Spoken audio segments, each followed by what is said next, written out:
to you, Lord Christ.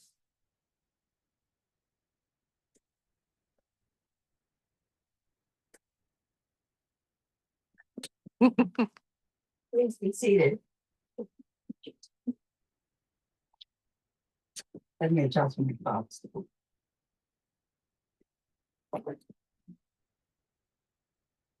Well, this year, St. Francis Day fell on October the 4th, but we have some liturgical flexibility in this, and we have chosen to celebrate the saint today.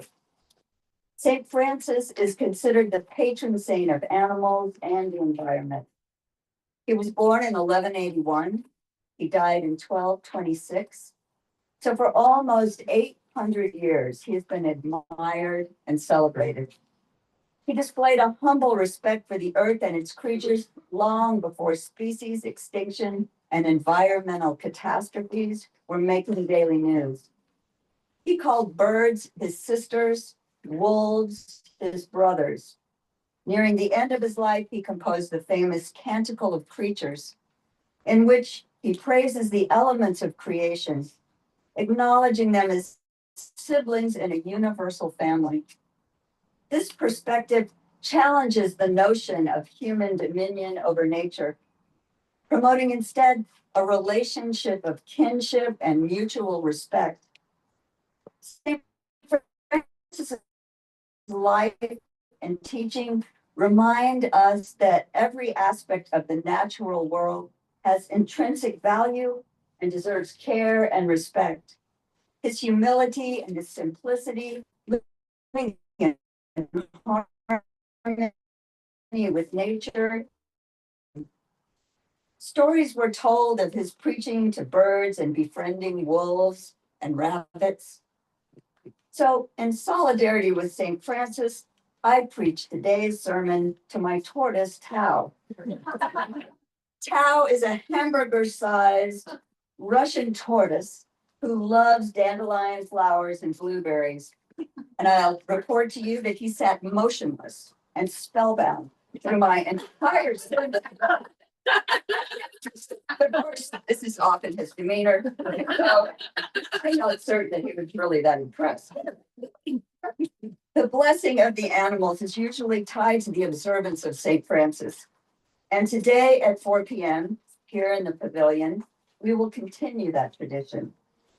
But why do we bless?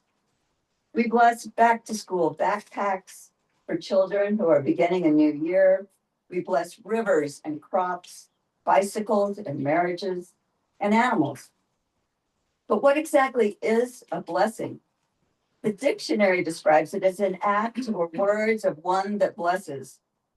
It can refer to a special favor, mercy, or benefit, often associated with God. It's clear as mud. So I feel like it's a bit like my refrigerator or calculus or the theory of relativity. It's great that we have them, but I'm not exactly sure how they work. Blessing is certainly biblical. The list of things blessed in Hebrew scripture is long. As a concept, it's a two-way street between the divine and humanity. We ask God to bless, and we also bless God. And words of blessing carry power. And because of that, they're also mysterious.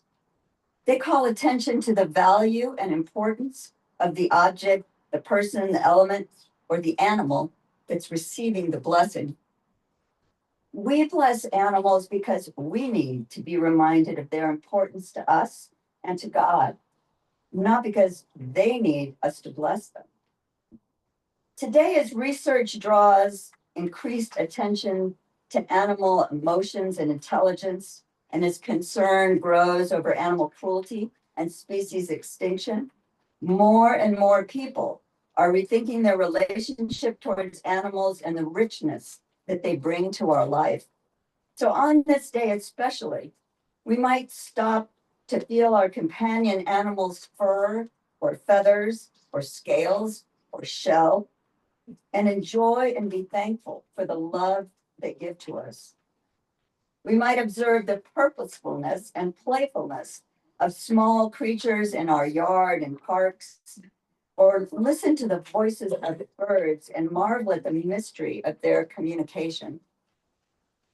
Today, we're called to remember that God knows each sparrow by name, each praying mantis, and each leaf on every tree. The celebration of St. Francis Day calls us to consider how our own practices promote or hinder the well-being of the earth and its creatures.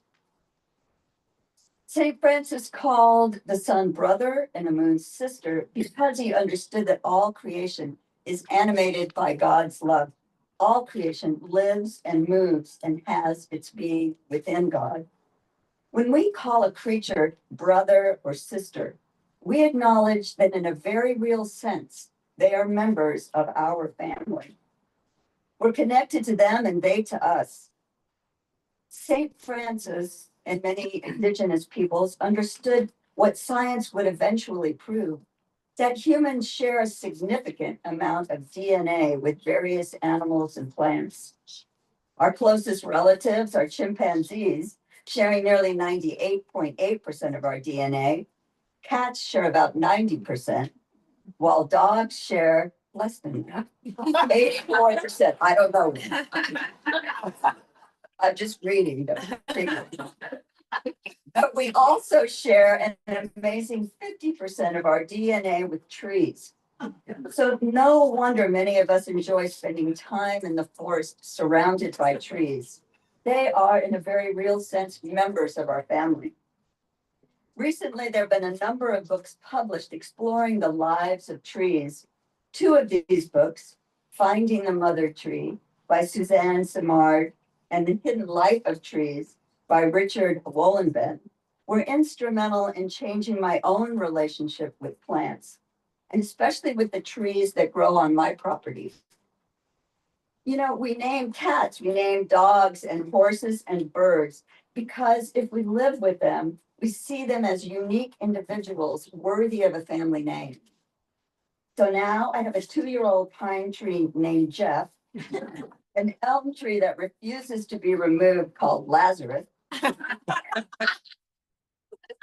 we have an ash tree that we call the family tree because on it we have placed small metal tags listing the name of each animal that Chip and I have loved and lost over the years. So it isn't just silliness to name trees, or maybe it is. But I am not anthropomorphizing trees. I don't believe they're humans with leaves. But in this naming, I have found a profound shift in the awareness, in my own awareness of my connection to trees and other plants. In our newly formed creation care group here at St. Matt's, we've chosen to begin our journey by reading and discussing the book, How Can I Care for Creation? Like many people, we felt overwhelmed, sometimes to the point of inertia, by the sheer scope of what it means to care for creation, stunned by the amount of work that needs to be done to heal our planet. And this book provides a blueprint for a religious community to embrace creation care, both theologically and practically. So it's our hope in our creation care group to share with you as we go along tips and insights that we've learned as we seek to serve Christ by protecting the world God has created. I'd like to end with a short prose poem by Mary Oliver. I have come to terms with the future. From this day onward, I will walk easy on the earth, plant trees, kill no living thing, live in harmony with all creatures. I will restore the earth where I am, use no more of its resources than I need, and listen to what it is telling me.